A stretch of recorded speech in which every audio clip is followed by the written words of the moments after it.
Ang daang kasabutan, Genesis 25.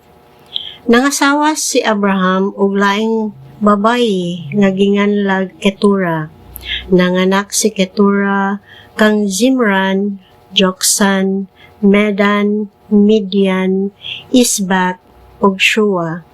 Si Joksan maoy amahan ni Sheba ug ni Dedan, ug ang mga anak ni Dedan mao sila si Asurim, Letusim ug si Leumim. Ang mga anak ni Midian mao sila si Epa, Eper, Hanok, Abida ug si Eldaa. Kini silang tanan mga kaliwat ni Ketura. Si Isaac maoy gipasunod ni Abraham sa iyang kabtangan. Apan sa wala pa mamatay si Abraham, gihatagan niyag mga gasa ang mga anak niya sa uban niyang mga puyo-puyo o gipaadto niya sila sa silangan aron mahilayo sa iyang anak nga si Isaac. Miabot si Abraham sa edad nga 175. Namatay siya nga tigulang na kaayo ug natipon ngadto sa iyang katawhan. Gilubong siya ni Isaac ug ni Ismael dito sa langob sa Macpela, sa uma ni Ephron nga anak ni Zohar nga Hitihanon sa silangan sa Mamre. Ang maong uma napalit ni Abraham gikan sa mga Hitihanon. Didto gilubong si Abraham sa gilubngan sa iyang asawa nga si Sarah. Sa namatay na si Abraham, gipanalanginan sa Dios si Isaac nga didto magpuyo duol sa atabay sa Beer-lahai-roi. Mao kini ang mga kaliwat ni Ismael, ang anak ni Abraham kang Hagar, nga Ehiptohanon nga ulipo ni Sarah. Ang mga ngalan nila gikan sa kamanggulangan ngadto sa kamanghuran, mao kining mosunod: Nebayot, Kedar, Adbeel, Mibsam, Misma, Duma, Masa, Hadad, Tema, Jetur, Napis, ug si Kedema. Mao kini ang mga anak nga lalaki ni Ismael, ug ang ilang mga ngalan mao ang ngalan sa ilang mga balangay ug sa mga kampuhanan. Sila 12 sila kapangulo, usa sa matag tribo. Ang edad ni Ismael 137 dihang namatay siya ug gilubong siya tipon sa iyang katawhan. Nagpuyo ang mga kaliwat ni Ismael sa tunga-tunga sa Habila o sa Shur, sa silangan sa Ehipto paingon sa Assyria. Milain sila pagpuyo sa tanan nilang kaparyentihan. Mao kini ang sugilanon mahitungod ni Isaac nga anak ni Abraham.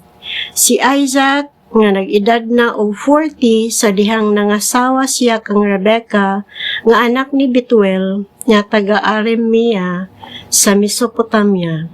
Si Rebecca igsuon ni Laban nga taga Aramea usab.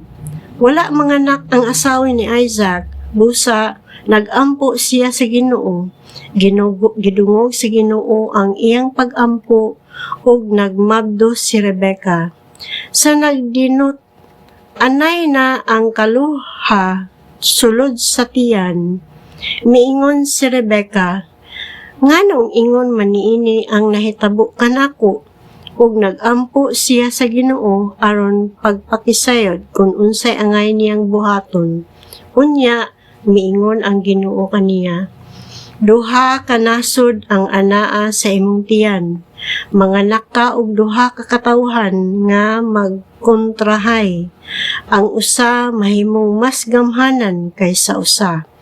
Ang magulang mahimong sulugoon sa manghod. Nanganak si Rebecca og kaluhang lalaki. Ang unang gianak may pagkapula og pamanit og balhibuon. Busa ginganlan nila siyag Esau. Sa pagkatao na sa iyang kaluha, nagkupot siya sa tikod ni Esau. Busa ginganlan siya Jacob. Nag-edad na og 60 si Isaac sa dihang nangatawo sila. Sa dagko na ang mga bata, nahimong batid nga mga ngayan si Esau. Gusto siyang magsuroy-suroy sa kapatagan samtang si Jacob hilumon o gusto nga anha ra sa balay. Pinangga ni Isaac si Esau kay gusto man siyang mukaon sa mga inaya man ni Esau.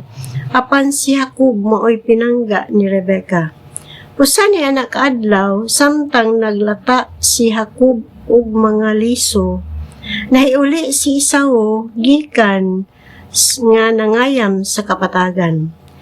Gigutom siya og miingon kang Jacob, "Pakana ako ni anang imong sabang pula kay gigutom ako." Tungod niini ginganlan siya Edom. Apan si Jacob mitubag, "Pakanon ko ikaw niini kung ihatag mo kanako ang imong mga katungod sa pagkamagulang." Mingon si Esau, "Oo, ihatag ko. Unsa may kapuslanan sa akong katungod sa pagkamagulang kung mamatay ako karon sa kagutom?"